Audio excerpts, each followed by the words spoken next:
बात की इस लंबी यात्रा के कई ऐसे पड़ाव हैं जिन्हें मैं कभी भूल नहीं सकता।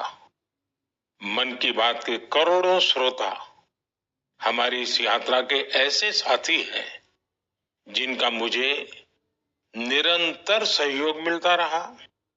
देश के कोने कोने से उन्होंने जानकारियां उपलब्ध कराई। मन की बात के श्रोता ही इस कार्यक्रम के असली सूत्रधार हैं।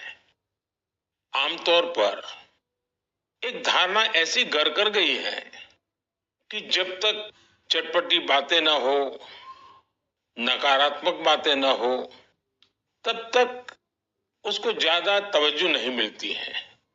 लेकिन मन की बात ने साबित किया है कि देश के लोगों में पॉजिटिव जानकारी की कितनी भूख है। पॉजिटिव बातें, प्रेरणा से भर देने वाले उदाहरण, हौसला देने वाली गाथाएं लोगों को बहुत पसंद आती हैं। जैसे एक पक्षी होता है चकोर, जिसके बारे में कहा जाता है कि वो सिर्फ वर्षा की बूंद ही पीता है। मन की बात में हमने देखा कि लोग भी चकोर पक्षी की तरह देश की उपलब्धियों को, लोगों की सामूहिक उपलब्धियों को कितने गर्व से सुनते हैं। मन की बात की 10 वर्ष की यात्रा ने एक ऐसी माला तैयार की है जिसमें हर एपिसोड के साथ नई गाथाएं, नए कीर्तिमान, नए व्यक्तित्व जुड़ जाते हैं।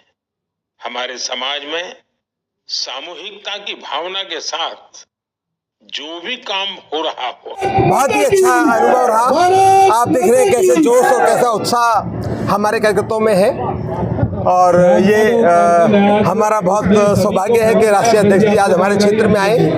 मोदी जी के मन की बात की जो गहराई है और लोगों को जो प्रेरणा देती है, वो हम सबके लिए बहुत ही एक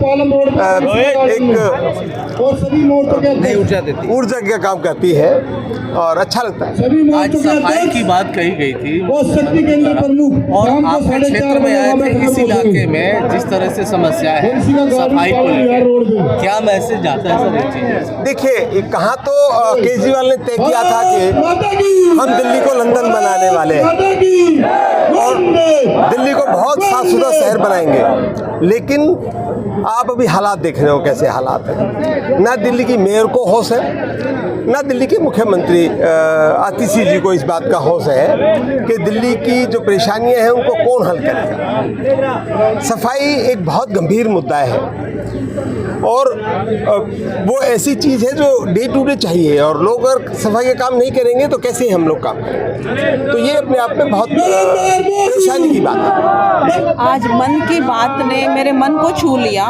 मुझे ऐसा विश्वास है मेरे पूरे भारत के मन को छुआ होगा, क्योंकि छोटी छोटी बातें, पेड़ लगाने की जिससे पर्यावरण सुधर जाएगा, सफाई जिससे हम स्वच्छ साफ सांस लेंगे, वो मोदी जी ने इतनी सहजता से, इतनी सरलता से हम लोगों को बताया। हम जागरूक हैं, पर इस हद तक, इस अति तक हम जागरूक नहीं थे। उन्होंने थोड़े से शब्दों में हम सबको जगा दिया और मुझे ऐसा लगता है, वैसे तो बहुत फ़र्क पड़ा है 2014 के बाद। हर इंसान को पता है, गाड़ी से एक बार जब पी के पानी की बोतल फेंकता है तो ज़रूर विचारता है। अगर वो नहीं विचारता तो उसके साथ बैठा हुआ 5 साल का बच्चा कहता है कि मेरी माँ, तू देश को गंदा करेगी, तू इस बोतल को पैकेट में रख और डस्टबिन में डाल देना। और दूसरी बात, पेड़ों के लिए, हम पेड़ शुरू से जानते हैं ऑक्सीजन देते थे और कार्बन डाइऑक्साइड निकालते हैं। हमें इस बात का जानते हुए भी, कहते हैं ना अंडरलाइन करना, उन्होंने इसको स्वर्ण अक्षरों में लिख दिया कि हमें पेड़ लगाना है। उसको जोड़ दिया माँ से। हर किसी को माँ से प्रेम है और उस प्रेम को पेड़ के साथ जब लगाया तो मेरे देश को सुंदर बनाने ने मोदी जी ने, मेरे शब्दों में तो शब्द खत्म है, मैं मोदी जी की प्रशंसा कैसे करूं। मेरा भारत जो विभिन्नताओं का देश है, उसमें बहुत सारे लोग हैं जिनमें बहुत सारी खूबियां हैं, क्वालिटीज़ हैं। उनको जब टीवी पे सुनने को मिलता है कि उसका नाम, उस महिला का, शुभांगी का नाम लिया उन्होंने, मोदी जी ने कि 10 शुभांगियों को जगाया कि इस काम को तो हम भी मन की बात में लेटर लिख सकते हैं। मोदी जी ने हर किसी को हीरो बना दिया, मेरे देश का हीरो, क्योंकि क्वालिटीज़ हमारे देश में है, सिर्फ बताने की ज़रूरत थी। जब वो टीवी पे हम अपने प्रधानमंत्री के मुंह से सुनते हैं तो अति उत्साह के साथ जिन्हें थोड़ी भी कला है वो अपनी कलाओं को अंदर से जगा देते हैं।